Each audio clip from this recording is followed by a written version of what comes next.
Forget New Year, New You. This season is about slowing down, locking the doors, and cozying up at home with the one you really want to do nothing with.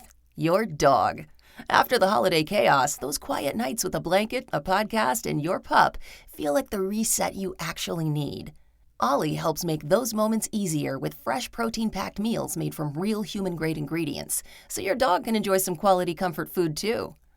Choose from 5 recipes and get a personalized plan for your dog's needs. Meals arrive perfectly proportioned with a scoop and storage container, so serving is fast and mess-free.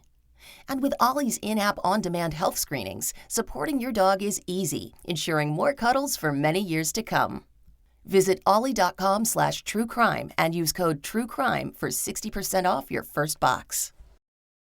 Today's episode begins with the story of a mother and a daughter. Claudine Blanchard, better known as Dee Dee, was raising her daughter Gypsy on her own in Springfield, Missouri. Life wasn't easy for Gypsy. In fact, it was anything but. What illnesses did you believe you had? Cancer, muscular dystrophy. I needed glasses. I needed hearing aids. Seizure disorder. And I can't remember what else. Gypsy's early life was characterized by medical procedures. She underwent dozens of surgeries, had a feeding tube inserted, her head was shaven, and her teeth were periodically pulled out. Gypsy had been confined to a wheelchair since she was 8 years old. She lived with her mother in a small pink bungalow built for them by Habitat for Humanity, a nonprofit organization that helps families build and improve places to call home. It was equipped with a wheelchair ramp in the front and a jacuzzi bathtub inside.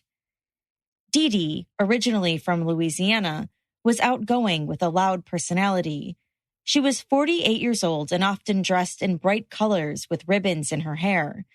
She was a staple in her community as a single mother taking care of her special needs child. She told people that her daughter was quiet and was unable to walk. I always knew that I didn't need the wheelchair. And how did you know that? Because I could walk. To the outside world, Gypsy appeared to be a young girl with severe health issues, and her mother, a caring, loving, and devoted mom who would do anything for her child. Dee Dee would carry an oxygen tank and medicine around for her daughter. She homeschooled Gypsy and said she needed constant medical care.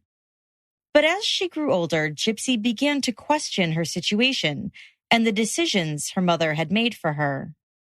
I started to piece things together when I was about 19 years old. When medical tests were inconclusive, when they yielded results contrary to Dee Dee's own diagnoses of her daughter, or when a doctor questioned Dee Dee's claims of Gypsy's problems, she would leave them. When family members observed that Gypsy could walk without the wheelchair and inquired about its necessity, Dee Dee would move away. But why? Why would Dee Dee go to all of this trouble, cut ties with loved ones, ruin her daughter's life, just to say she was sick? Gypsy's mother kept her in this condition for charity, sympathy, attention, money, for a number of reasons. Gypsy knew her mother controlled every aspect of her life, holding her captive in a wheelchair. She would later say she felt imprisoned, both literally and psychologically. So one day in the spring of 2011, when she was 19 years old, Gypsy decided she had had enough. She decided to run away. It was in the middle of the night, and I packed a small bag of stuff, and my mother was asleep. So I left the house, and I met up with one of my friends. Where did you go? To first at Mercy Hospital in Springfield, and then to his house. And at some point, did your mom figure out where you were? Yes, sir. When was that? 4 hours later. What happened when your mother figured out where you were? She took me back home. She smashed my computer and my cell phone. She chained me to a bed for 2 weeks. Gypsy had tried to escape, but that didn't work.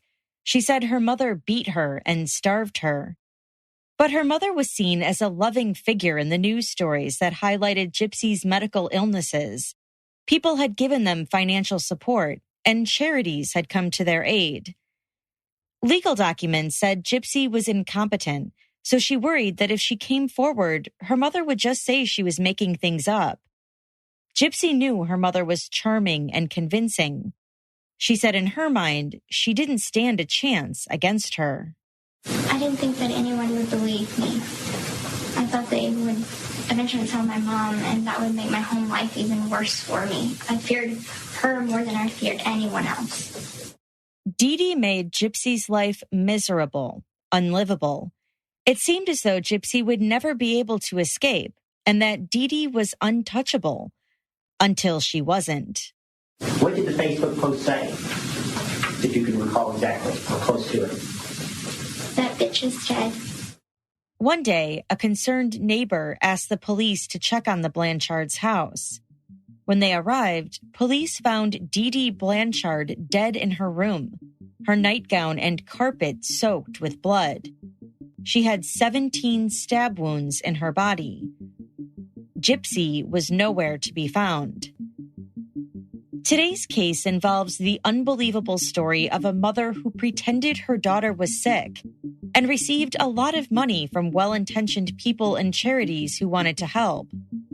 A daughter who was forced to undergo medical procedures, even though she didn't need them, and who as a result was desperate to escape into a normal life. And a man who said he was in love with that daughter, willing to do everything he could to help.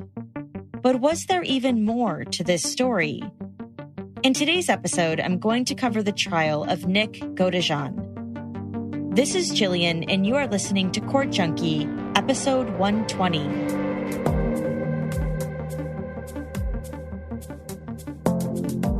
The date was June 14th, 2015. A Facebook post was posted to Gypsy and Dee Dee's joint account. The post was captioned, "That bitch is dead," with an exclamation mark.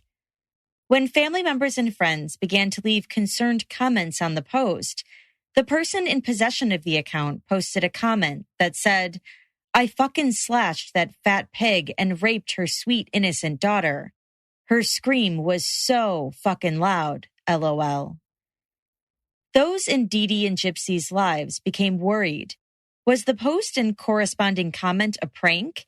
Had their account been hacked? Or was it something more serious? Dee Dee wasn't answering their phone calls, but her car was still in the driveway. Her neighbors then called the local police station. It came out as a check of well-being for two individuals in that residence. And was there something about in the notes, in the dispatch notes, about why you were going there to check the well-being of the residents? Yes, something about Facebook posts that friends of the two individuals had received, stating that they had possibly been raped and murdered, or either or. A number of officers searched the house's exterior, knocking on doors and peering into the windows to gauge whether or not anyone was home.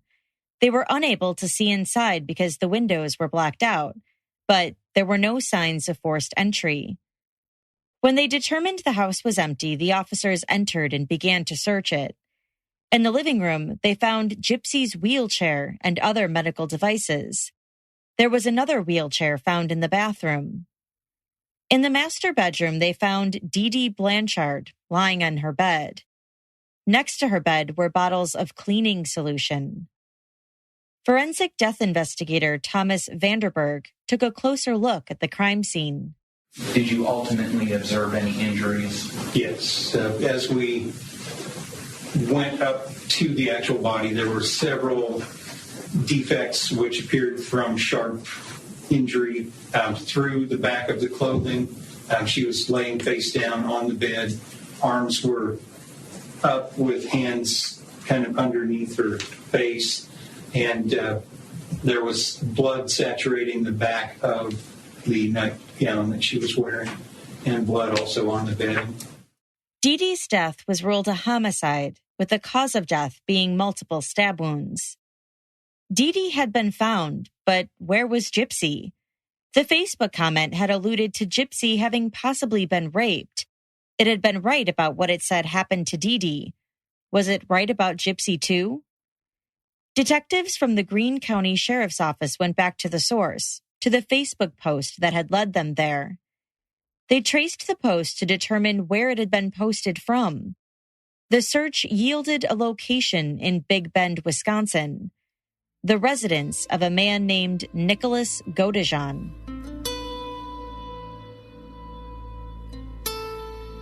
It originated on the Dee Dee Blanchard Facebook account, but as part of those records that were provided from Facebook for that specific account, it showed recent IP activity for logins, and on the 14th, there was an IP address that had logged in numerous times on that day.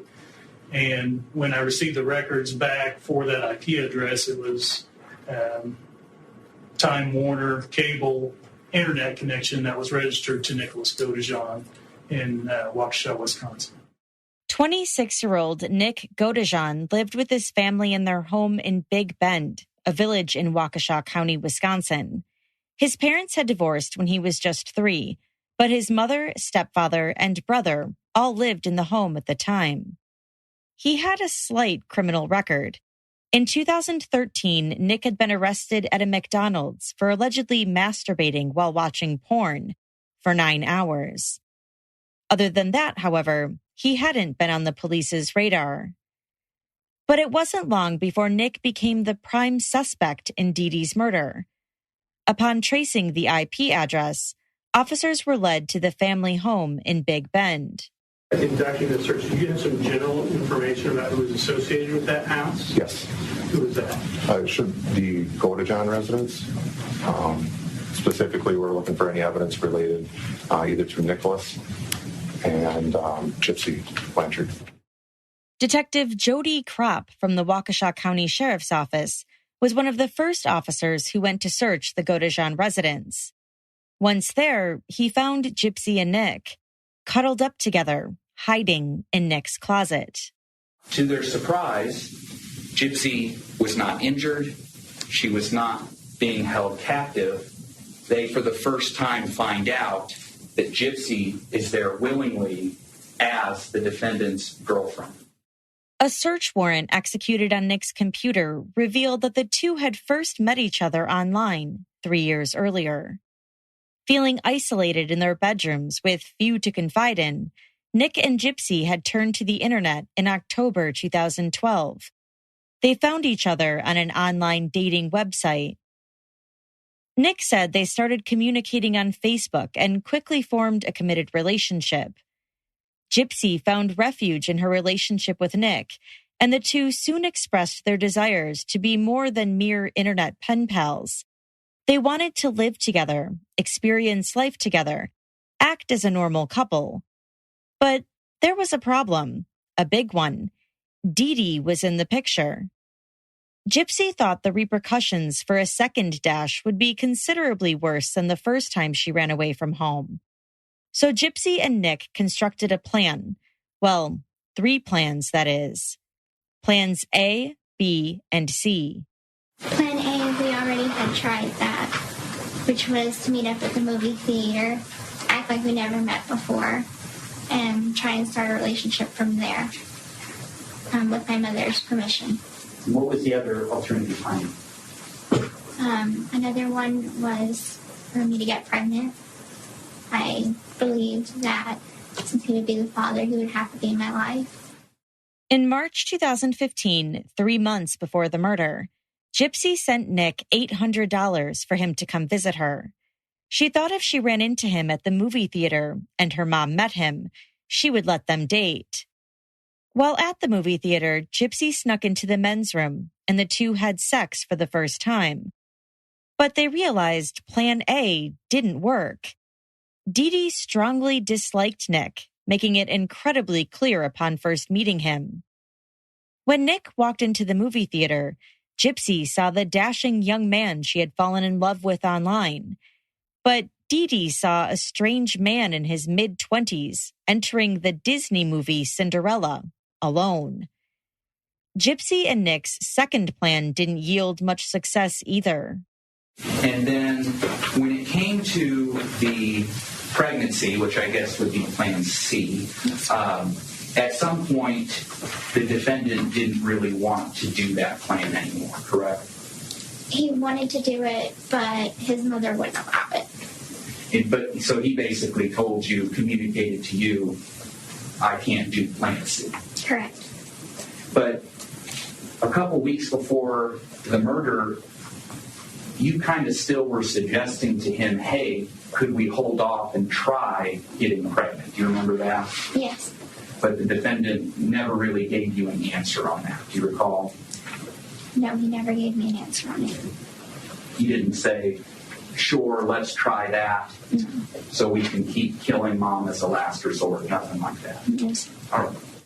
So the two landed on Plan B, the last resort. But it wasn't Gypsy and Nick who executed the plan. Not according to Nick, at least. He'll tell you that Ruby and Victor were the actual perpetrators. That Ruby and Victor overtook Gypsy and Nick's bodies, respectively, and carried out the murder.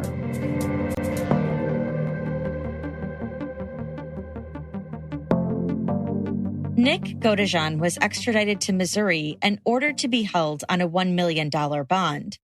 So too was Gypsy. Gypsy's neighbors were relieved to find out she would be returning safely back to Springfield. But Greene County Sheriff Jim Arnott warned that things are not always what they appear.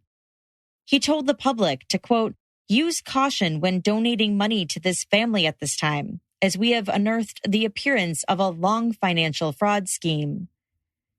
The neighbors had already set up a GoFundMe to pay for Dee Dee's funeral expenses, but the sheriff urged people not to donate any money until the extent of the fraud was known. Nick was indicted on a charge of first-degree murder. He waived his right to a jury trial, resting his fate in the hands of Judge Calvin Holden. Nick's attorney asked the court to admit into evidence a mental evaluation that psychologist Kent Franks performed on his client.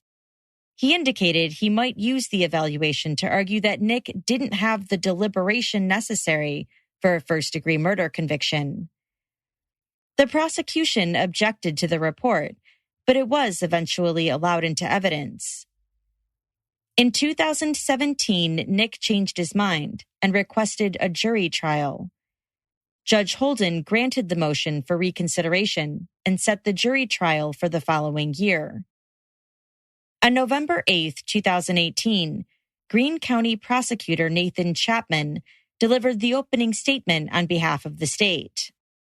Although it was Gypsy's idea, it was the defendant's deliberation that led to him standing outside of Claudine's bedroom door with gloves on, dressed in black, holding a knife, and thinking, the bitch is dead. And the evidence will show that after that deliberation on June 10th of 2015, he entered that bedroom and stabbed Claudine Blanchard to death. Chapman honed in on this theme of deliberation. He said the murder itself was Gypsy's idea, but that Nick carried it out. And he made clear that this murder was not a spontaneous one. Chapman said Nick thought, considered, and deliberated about whether or not he should kill Dee Dee. He described how Nick stood outside Gypsy's house the night of the murder for a full minute before entering. How he was handed a knife and gloves before entering. How he spent hours on a bus to Springfield and in a local hotel prior to the murder. How he knew about the murder plot a year before he enacted it. All during which time he deliberated and made the decision to kill, Chapman said.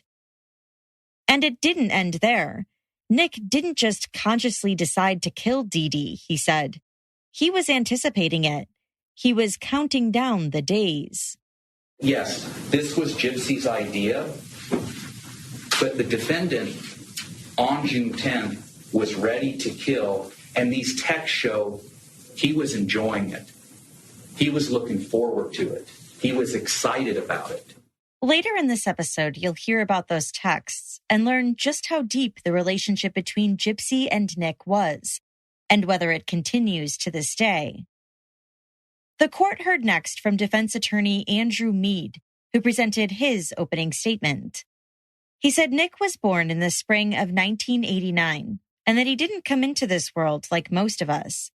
He was born with his umbilical cord wrapped around his neck. His tiny brain was deprived of oxygen, and his family knew that there were going to be developmental delays. And in fact, when Nick was in elementary school, he was diagnosed with autism.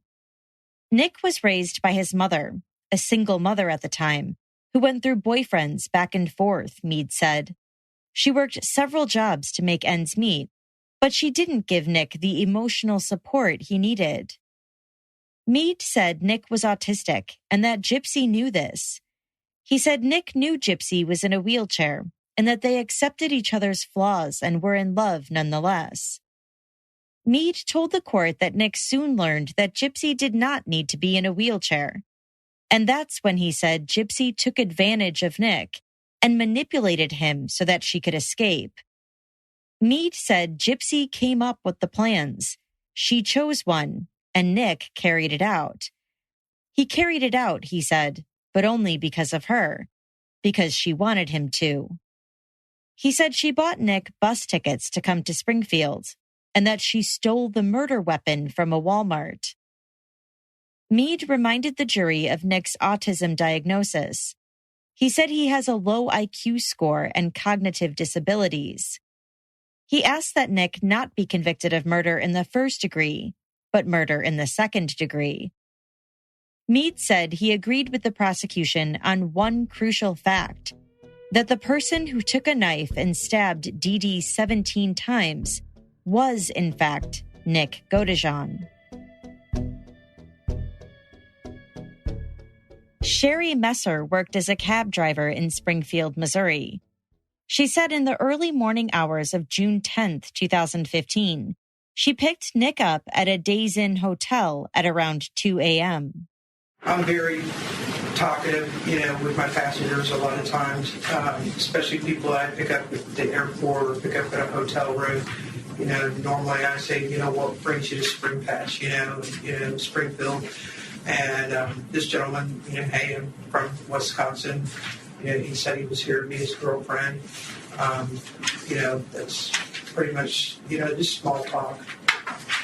And then as you were approaching the address at 2103 West Volunteer Way, do you remember him saying anything else or doing anything else? When I got there, he asked me to wait just a few seconds. He was on his cell phone.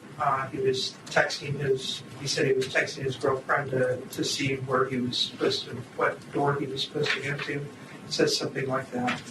And if it's 1:57, fair to say it's pretty dark out? Correct. Okay. And when you got to the address, did you park on the street, driveway, or something different? I was on the street. And eventually, did the gentleman get out of the cab? Yes. Did you make any observations about what he did once he got out of your cab? What I saw is he got out of the cab and he went to the right of the home, rear of the home. And was there anything odd about what you saw that kind of stuck out in your mind? Just he didn't go to the front door. He went to the rear of the home. That's the only thing. And after refreshing your memory on your log, about what time was it that you dropped him off?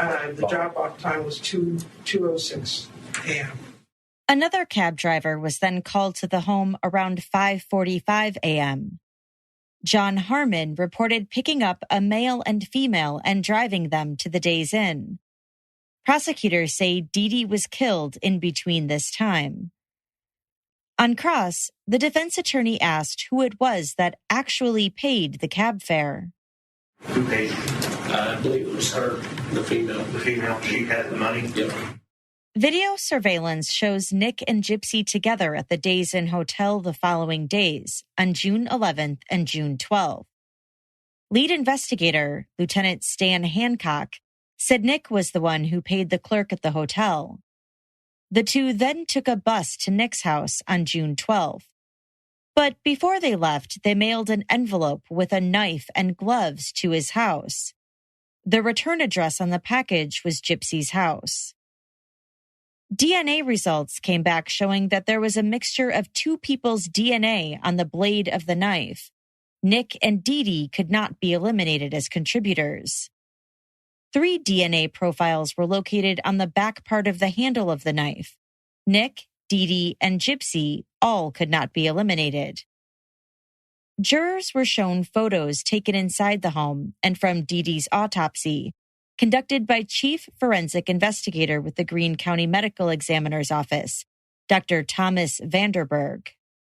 In general, what type of injuries did Ms. Blanchard have? She had both stab wounds and incised or cutting wounds. How many stab wounds did she have? She had 17 stab wounds. And how many incised wounds? There were 2 large incised wounds, but they appeared to have been a series of cuts to cause those 2 large wounds.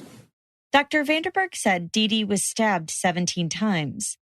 Wounds to her back penetrated her chest cavity, abdominal cavity, and damaged internal structures. Several of the wounds hit her lungs.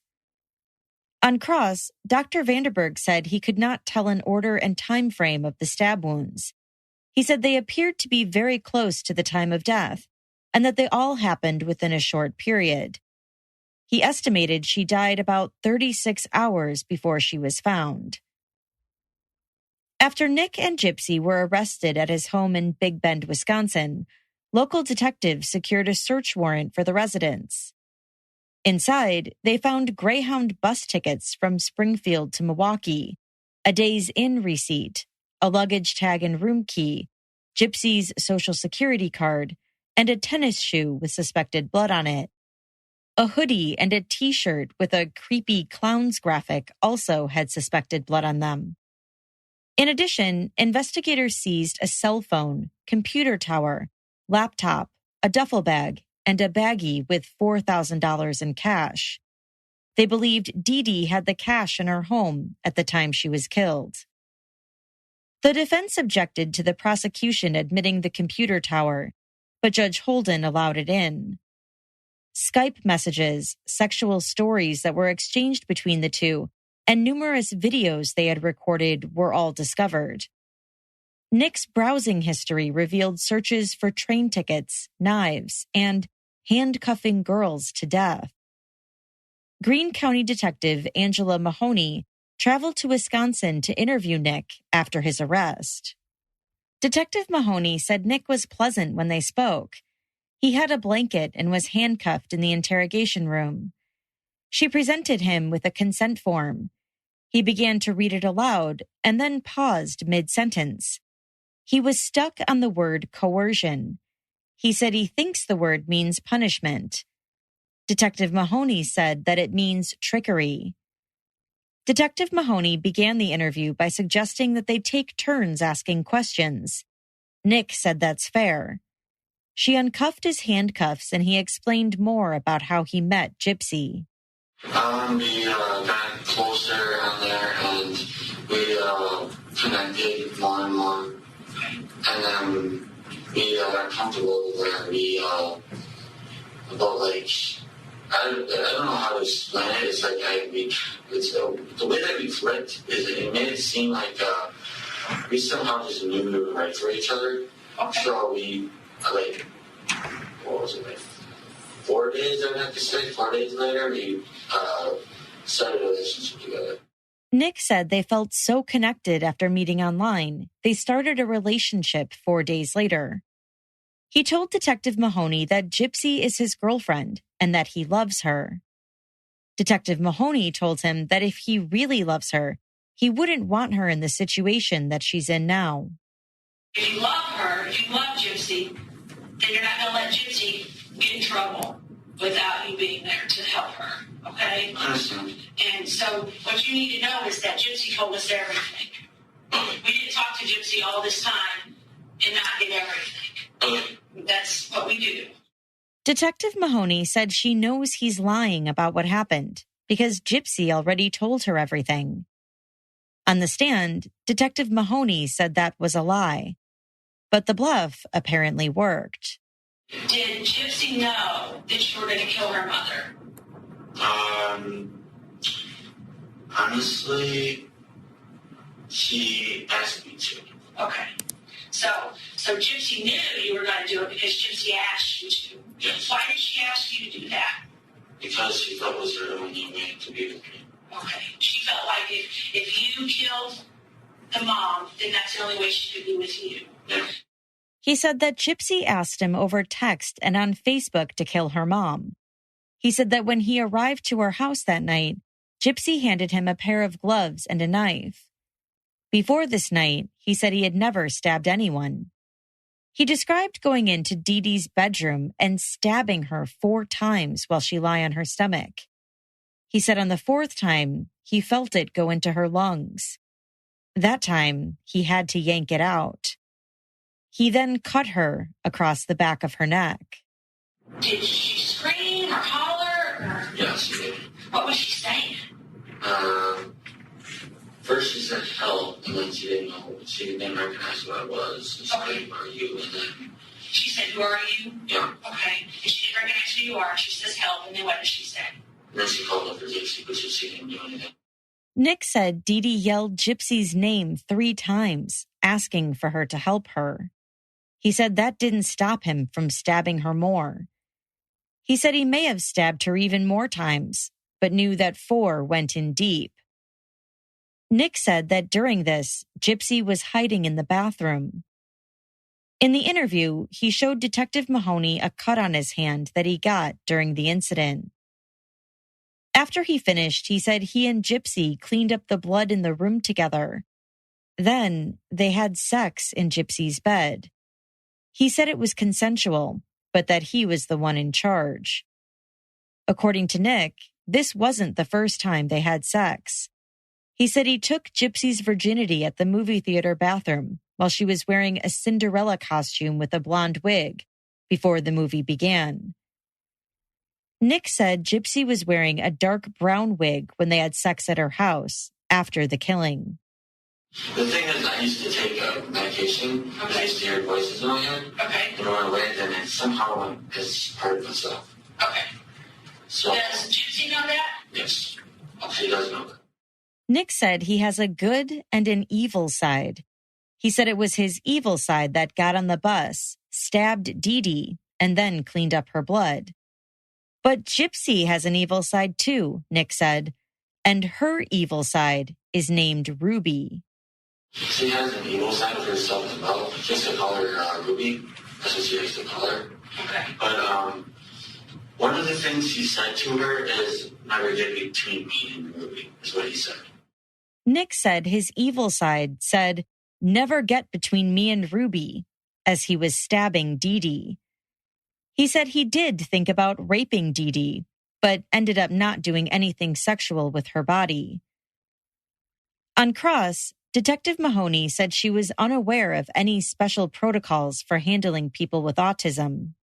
Now, during the Miranda questions, which is at that point just asking if he knowingly agrees to talk to you and knowingly waives his right to counsel, he became confused, did he not? I'm not sure. Was he confused about the word coercion? Yes. Okay. He didn't know what it meant, did he? Well, he did. He said it meant punishment. And you told him it meant trickery, did you? I agreed with him on the punishment. I just said, yeah, under the assumption that that was some kind of threats or punishment or physical threats against him. But then I did add the trickery. About 2.5 years after Dee Dee's death, while awaiting trial, Nick agreed to give a jailhouse interview to a journalist. That interview was recorded by the jail's internal system, and it was played in court. Once that night came, I knew fully well what it was capable of. And at that point, there was no time going back because from the first step I walked into the house, I knew there was no coming back. There was two thoughts that came in my mind. One was a benevolent thought, and the other one was a malevolent thought. It was almost like having a devil on one shoulder and a angel on the other. Nick said he didn't know what he was capable of until that night. It was as though he had a devil on one shoulder and an angel on the other. He said he had a thought appear that told him to take her and run. Basically saying, take her and run. That was the benevolent thought. Take her and run. As if it was the kind of feeling that was basically trying to influence on me, as if I was somehow going to get away with it if I ran away with her. As if somehow we were able to keep her mom at bay better than she was able to in the past when she ran away. However, the other thought came in my mind was because it saw as basically because the darker part of me was also in love with the darker part of her. And because of it, the thought was, excuse my French, but it basically said, this bitch is dead. Not letting her get between me and her, this bitch is dead. Basically is what the thought was. And unfortunately, I ended up listening to my darker side because I wanted to be with her, and I remember what she said, and I wanted to believe what she was saying, and unfortunately, I should have listened to my other part of me. Nick said that once he began, there was no going back. And with that, the state rested their case.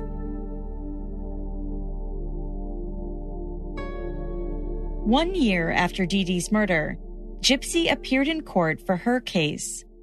She told the judge she was pleading guilty.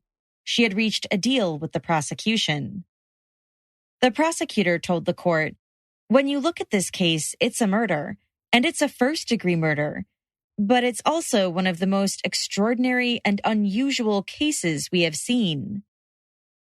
Gypsy pleaded guilty to second-degree murder and was sentenced to 10 years in prison, the mandatory minimum. As part of the deal, there was no agreement for her to testify against Nick, and the prosecution didn't call her as a witness. But the defense did. Please tell us your name. Gypsy Blanchard. What do you go by? Gypsy. The defense called Gypsy as their first witness. Dressed in a gray sweater, Gypsy entered the courtroom in a leg brace that would lock up if she walked too fast. Her hair was dark and she spoke in a soft voice. She told the court she's 27 years old and was born in Louisiana. She said she and Nick quickly became boyfriend and girlfriend after meeting online. They maintained an online relationship by messaging and sending videos to each other. She said they had to keep the relationship a secret because her mother controlled every aspect of her life and wouldn't allow her to have a boyfriend.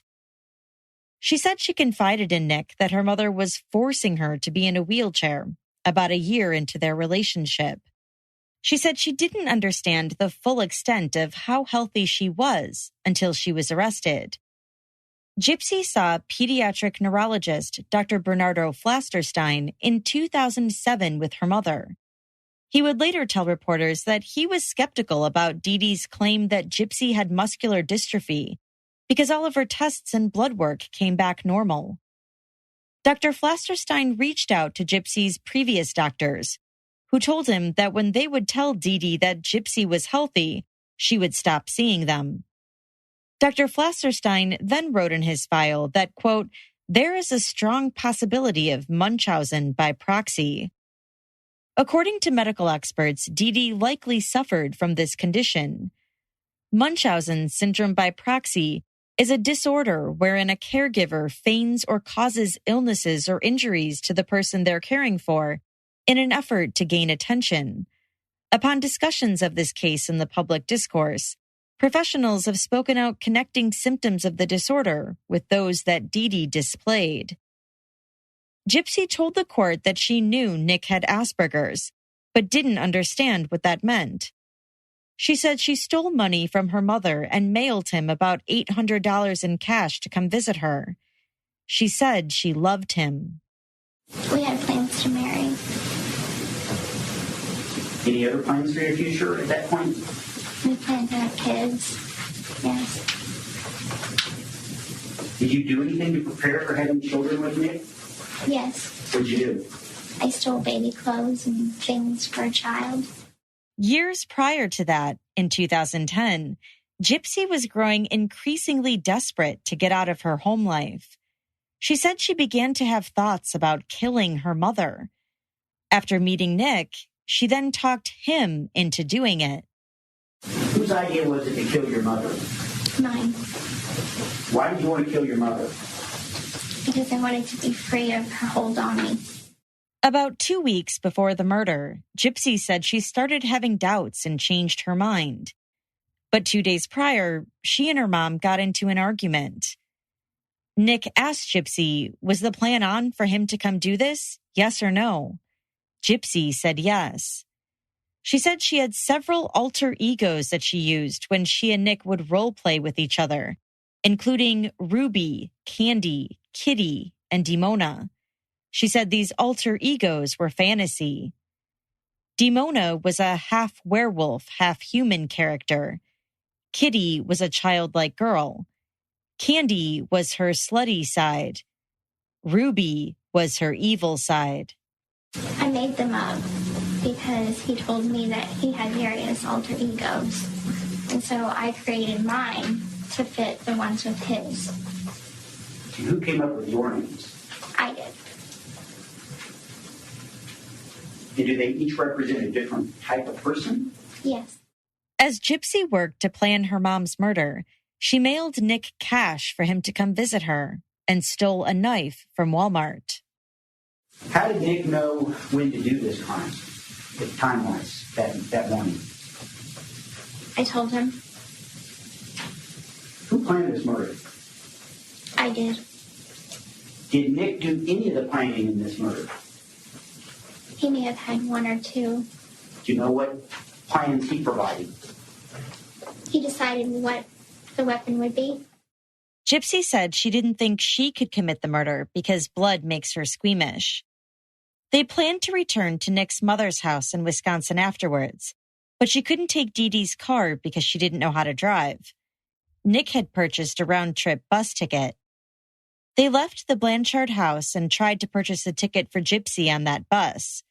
It was full, so they had to stay in the hotel another night before they could leave.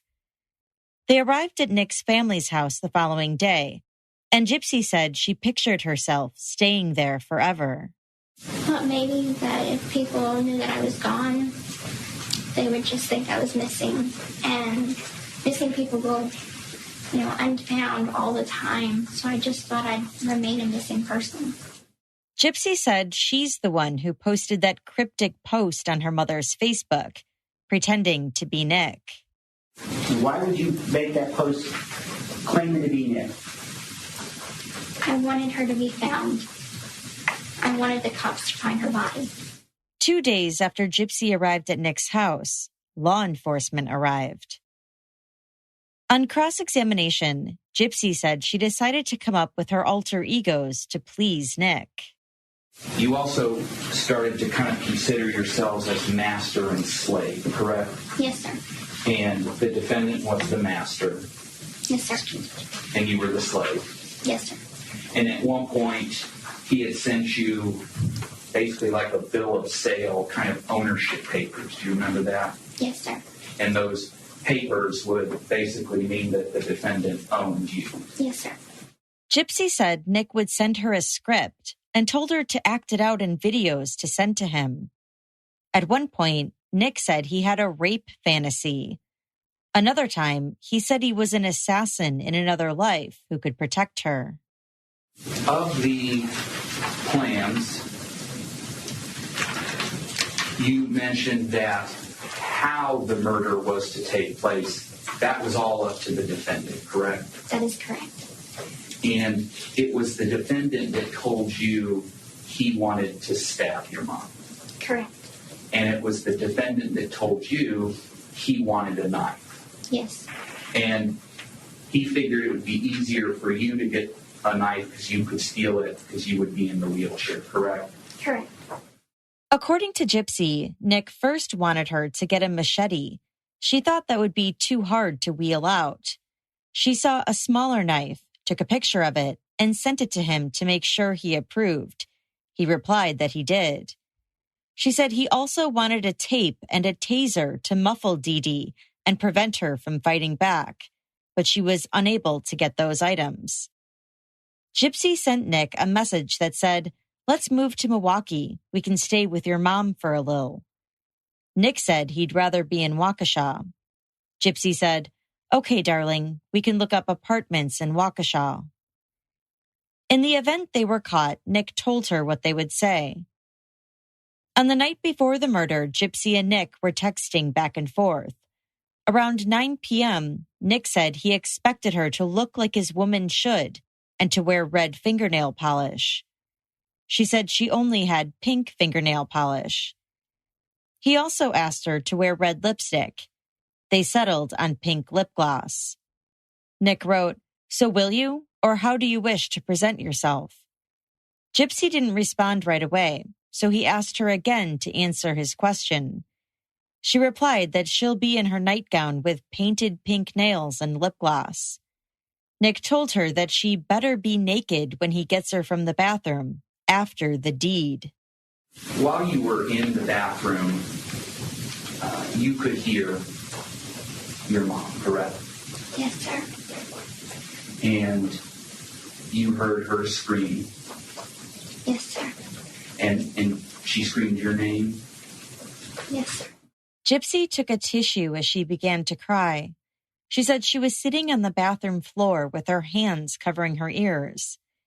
Nick knocked on the bathroom door 3 times and scratched twice, which was their code that the deed was done. Afterwards, Gypsy said Nick wanted her to clean up the blood while she was naked because that turned him on. When the defendant agreed to kill your mom, at some point he told you that he also wanted to rape her. Yes, sir. You did not want the defendant to rape your mom, correct? Yes. And in fact, in leaving the decision of how to kill her up to the defendant, you never told him to stab her 17 separate times, right? No. And you certainly didn't tell him to cut her neck down to the bone, right? No. Gypsy became visibly upset on the stand. She said she talked Nick out of raping her mother by offering herself as an alternative. The defense then questioned her on redirect. Did Nick ever rape you? No. And when you guys had sex after your mother's murder, was that consensual? It started out as consensual, yes. What do you mean it started out as consensual? I told him to stop during sex, and he did not. Law and Crime executive producer Kathy Rusan was in the courtroom for Gypsy's testimony and described how the jury reacted to her. So there were 2 female jurors on the front row closest to Gypsy. After a little while, the second one did look at her. But the interesting thing, I have no idea how to read into this or if there's anything to it at all. But the one that sits closest to Gypsy on the front row didn't look at her once. And I watched her a lot because it was easy to watch her because she was close to Gypsy. And at least I never saw her look at her. And she just kind of looked like this and then just kind of down, like away from her and down. So that was interesting. I don't know. It could be her personality. It could be she was uncomfortable because she was right there next to her. But it was interesting because Gypsy was on the stand for a while and she never looked at her. Kathy also reported on whether Gypsy and Nick ever looked at each other during the testimony. So now there's been some chatter about whether or not Gypsy has been giving any looks at the defendant. So describe that for us. Did you observe any of those looks? Okay, I've seen a lot happen on social media talking about this. One, Godejohn never looked at her. And people are saying he was staring her down. Never saw that. And the camera can't really even show the front of his face anyway. But I was at an angle that I could see him at an angle, and I never once saw him look at her. When he did look that way, it was when they had the messages on the screen. For her, she glanced awkwardly kind of in that direction a couple times, and then never again after that. So I didn't see any stare downs between the two of them. The defense called forensic psychologist Dr. Kent Franks. Dr. Franks said that he evaluated Nick twice at the county jail for a total of 11 hours. He determined that Nick has an IQ of 82, which he said is low average. He said that Nick struggles with memory and processing speed and diagnosed him with autism spectrum disorder. Dr. Franks also interviewed Nick's dad to learn about his upbringing and family history. His father said Nick's mother may have drank and used drugs while she was pregnant. The umbilical cord was wrapped around his neck during childbirth, and the doctors said at the time that his brain may have been deprived of oxygen. He was diagnosed with autism in the 2nd grade and was in special needs classes. That diagnosis was changed to Asperger's when he was 13 years old, and he later successfully graduated high school. He worked at a pizza parlor holding a sign outside for about 13 months before meeting Gypsy. Now, you indicated you met with him twice. Was there anything notable about his appearance when you met with him in your interviews? His grooming and hygiene has always been poor. That's something that was apparent in the school records. He's always needed reminders to shower, brush his hair, and brush his teeth. And that was evident when I saw him. He has a tendency to let his beard grow out in an untrimmed manner, sometimes let his hair grow out in an untrimmed manner. So there were deficits in his grooming and hygiene consistent with his history. Why is that important to you as a psychologist? It shows a lack of self-care, a lack of self-management. I think it's characteristic of his disorder. Dr. Franks said Nick cut his hair and gained a little weight in between his first and second interview, but his lack of hygiene was still evident. He said Nick was sad, but has flat emotions and doesn't show them a lot. He could tell Nick was under a lot of stress during his police interview because he would talk to himself and not make eye contact with the detective, a characteristic of his disorder. His ability to perceive reality is tenuous. He had a psychotic episode when he was 13 years old and hallucinated and talked about hearing 7 or 8 different kinds of voices.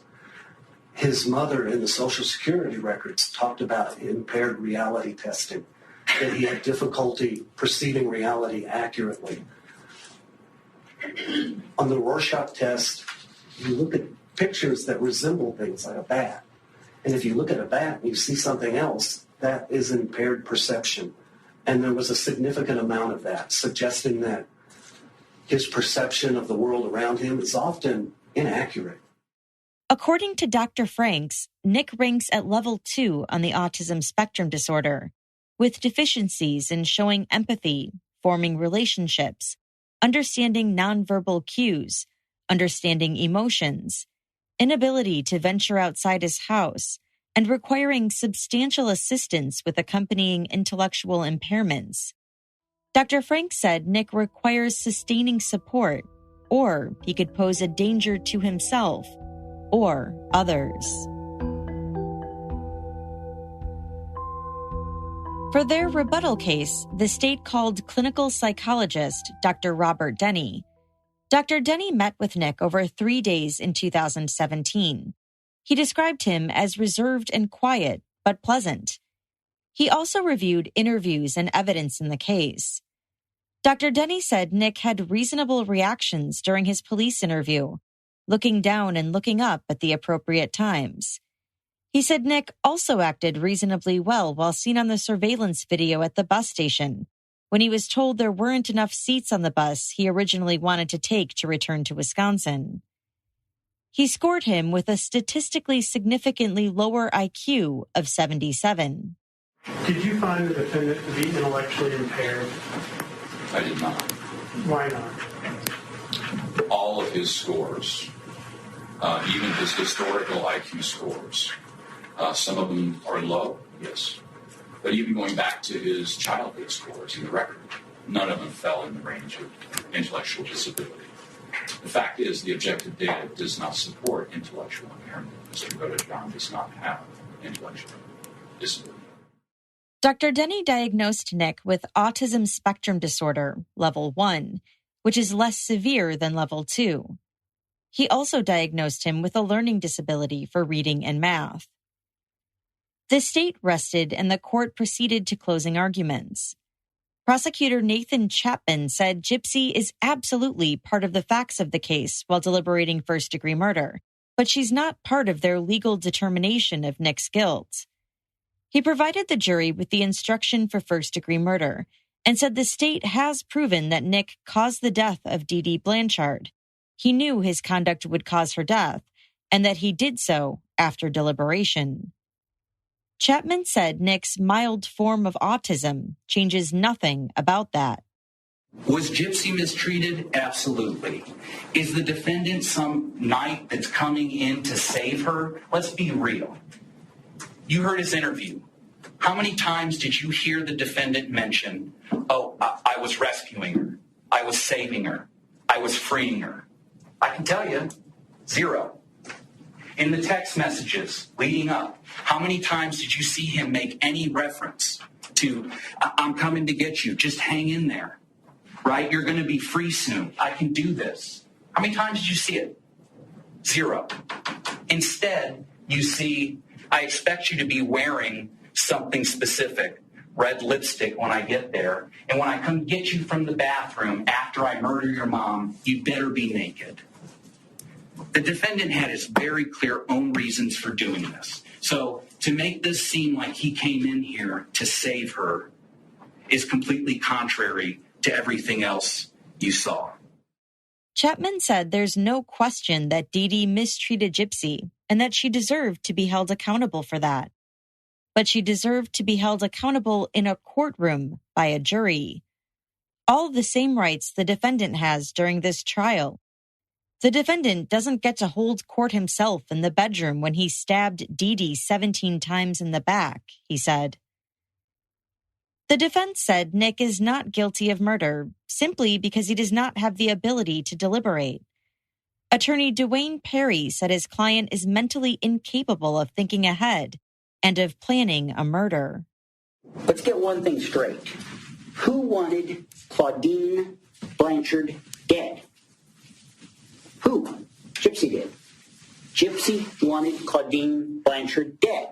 And but for that simple fact, we're not here. Are we? Perry said Gypsy's focus was getting out of her home, but Nick's focus was Gypsy. Gypsy was determined to kill her mom, but she couldn't because A, she's tiny, and B, she psychologically couldn't do it. So she manipulated him to do it instead, Perry said. She wanted to be a normal person, but she couldn't with her mom alive. And have some compassion for everybody in this case. Dee Dee deserves compassion. She really does. I mean, I know she did a lot of horrible stuff. And I agree with the prosecutor. She should have been prosecuted rather than murdered. Gypsy deserves a lot of compassion, obviously, given what she went through. Have a little bit for Nick as well. I'm not asking you not to spread it out. I'm just asking you to have a little bit for Nick, too. Consider his situation. It's not as simple as the prosecutor said. Consider his situation. And I'm talking about his entire situation. He was only trying to help the woman he loved. He didn't do it the right way. We all agree with that. But he was only trying to help the woman he loved. Perry said there's reasonable doubt as to Nick's capacity to deliberate first-degree murder and believes the appropriate verdict is one of the lesser-included homicide charges. Prosecutor Dan Patterson rebutted the defense, saying Nick's statements and actions showed that he deliberated. He wanted to be with her. That's why he killed Claudine Blanchard. He wanted a sex slave. Remember their whole, Gypsy talked about it. You can see it in the text. Daddy, master, daddy's girl. You heard her talk about that relationship. How he had her do the humiliating things in a script for him. He would not be the first man who did awful and stupid things to have sex with a woman. That's why he committed this crime, was to have Gypsy Blanchard for himself. The jury was sent out to deliberate. After about 2 hours, they had reached their verdict. As to count one, we, the jury, find the defendant, Nick Godejohn, guilty of murder in the first degree, as submitted in instruction number 6. We assess and declare the punishment for murder in the first degree at imprisonment for life without the possibility of probation or parole. As to count 2, we, the jury, find the defendant, Nick Godejohn, guilty of armed criminal action as submitted in instruction number 10. Nick Godejohn was found guilty of first-degree murder and armed criminal action. The first-degree murder charge carried an automatic life in prison sentence. He asked the judge for leniency on the second charge. When this whole thing happened, all I ever wanted was to be with Ms. Blanchard. I've never known what it was like to have a motherly love. I've never known what it was like to have a female connection. Love is blind. Well, I'll admit it, I was blindly in love, he said. The judge sentenced Nick to 25 years for armed criminal action, to be served concurrently. Gypsy is now serving her sentence in Missouri's Chillicothe Correctional Center. She'll be eligible for parole in 2024. Gypsy and Nick have since split up. Gypsy's family announced her engagement to a pen pal turned boyfriend last year. They called off the engagement at one point and then said it's back on, but reportedly won't be getting married anytime soon. And that's all for this episode. As always, I'd love to know what you think about this case. First, I know this case has been covered a lot. It was very high profile. But did you learn things in this episode that you didn't know before? What are your thoughts on Gypsy's role in the murder? And do you agree with the way everything turned out? Let me know by joining the conversation on Instagram @CourtJunkie, by tweeting me @CourtJunkiePod, or by emailing me at podcast@courtjunkie.com. This episode was researched and written by Jennifer Tintner and Dylan Andres from the Law and Crime Trial Network. Follow Jennifer on Twitter @JenniferTintner, and you can follow Dylan on Instagram @DylanAndres. Just a quick note about next week. I'll be taking a week off, and so next week's episode will be a replay of an earlier episode, but with a huge update at the end. I'll be back with a brand new episode the following week. Thanks again for listening. Until next time.